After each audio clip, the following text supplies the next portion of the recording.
மலைகள் மேக முத்தமிடும் ஒரு தொலைதூர கிராமத்தில் மனிதர்கள் வாழ்ந்தார்கள். அந்த கிராமத்தின் அடையாளம் ஒரு பழமையான முருகன் கோயில். அங்கு மணிகள் ஒலித்தாலும் பலரின் மனங்களில் அமைதியில்லை. அந்த கிராமத்தில் கந்தன் என்று பெயருள்ள ஒரு இளைஞன் இருந்தான். அவன் முருகனை நம்பினாலும் அவன் பக்தி ஒரு பரிவர்த்தனை போல இருந்தது. நான் வேண்டினால் நீ தர வேண்டும் என்பதுதான் அவன் எண்ணம். தினமும் கோயிலுக்கு சென்று வேலுக்கு மாலை போட்டு உரக்க வேண்டுவான். முருகா, பணம் வேணும், பேர் வேணும், வாழ்க்கை நல்லா வேணும் என்று அவன் குரல் கோயிலை நிரப்பும். ஆனால் அதே கோயிலில் ஒரு வயதான மனிதர் இருந்தார். எல்லோரும் அவரை மௌனவேலன் என்று அழைத்தார்கள். அவர் கோயிலுக்கு வந்து வேலின் முன் உட்கார்ந்து கண்களை மூடி ஒன்றுமே பேசாமல் நீண்ட நேரம் அமர்ந்து திரும்புவார்.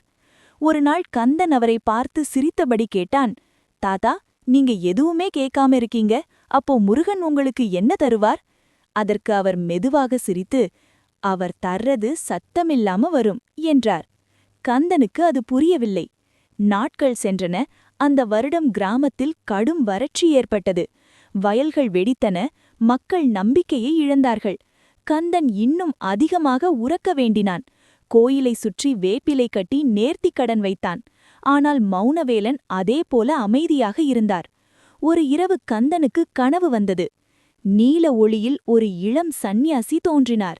கையில் வேல், கண்களில் கருணையும் கடுமையும் கலந்த பார்வை. நீ என்னை தேடுகிறாயா அல்லது உன் ஆசையை தேடுகிறாயா என்று அவர் கேட்டார். கந்தன் திகைத்து, எனக்கு துன்பம் இருக்கு, அதுக்கு தீர்வு வேணும் என்றான். அப்போது முருகன் மென்மையாக சொன்னார், தீர்வு உன் வெளியிலில்லை, உன் உள்ளே இருக்கு. ஆனா நீ சத்தத்தால அத மூடிட்டே இருக்க என்று சொல்லி மறைந்தார். கந்தன் வியர்வையுடன் எழுந்தான். அடுத்த நாள் அவன் கோயிலுக்கு சென்றான். இந்த முறை அவன் உரக்க பேசவில்லை. மௌனவேலன் அருகில் அமர்ந்தான். நீண்ட நேரம் எதுவும் நடக்கவில்லை. மனம் அலைந்தது, கோபம் வந்தது. பிறகு மெதுவாக ஒரு அமைதி வந்தது. அந்த அமைதியில் அவன் தன் வாழ்க்கையை பார்த்தான். தன் அகந்தை, தன் அவசரம், தன் பேராசை எல்லாம் அவனுக்கே தெளிவானது. கண்களில் நீர் வழிந்தது. அவன் முதன்முறையாக முருகனை எதுவும் கேட்காமல் பார்த்தான். நாட்கள் கடந்தன. வறட்சி தீரவில்லை. ஆனாலும் கிராமத்தில் ஒரு மாற்றம் வந்தது. மக்கள் ஒருவருக்கொருவர் உதவத் தொடங்கினார்கள். உணவை பகிர்ந்தார்கள். தைரியம் பேசினார்கள். மௌனவேலன் சொன்ன ஒரே வரி எல்லோரிடமும் பரவியது.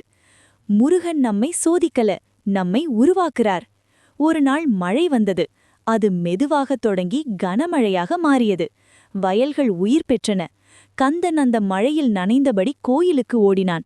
அவன் மனதில் எந்த வேண்டுதலும் இல்லை, நன்றி மட்டும் இருந்தது. அந்த இரவு அவனுக்கு மீண்டும் கனவு வந்தது. முருகன் சிரித்தபடி, இப்போ நீ என்ன கேட்கிற என்றார். கந்தன் தலை வணங்கி, எனக்கு எதுவும் வேண்டாம் முருகா, நீ என்னை அமைதியாக இருக்க கற்றுக் கொடுத்துட்ட என்றான். அதற்கு முருகன் சொன்னார், அதுதான் உண்மையான பக்தி. மௌனத்தில் என்னை கண்டவன் வாழ்க்கையில் வழி கண்டுவிடுவான் என்று சொல்லி ஒளியாக மாறினார். அந்த நாள் முதல் கந்தன் மௌனவேலனானான். கோயிலில் அவன் குரல் கேட்கவில்லை. ஆனாலும் அவன் வாழ்க்கை முழுக்க முருகனின் அருள் பேசிக்கொண்டே இருந்தது. உங்களுக்கும் முருகன் பகவான் மேல் நம்பிக்கை இருந்தால் இதை போன்ற முருகன் கதைகளுக்காக சேனலை சப்ஸ்கிரைப் செய்யுங்கள். முருகன் உங்களை ஆசீர்வதிப்பார்.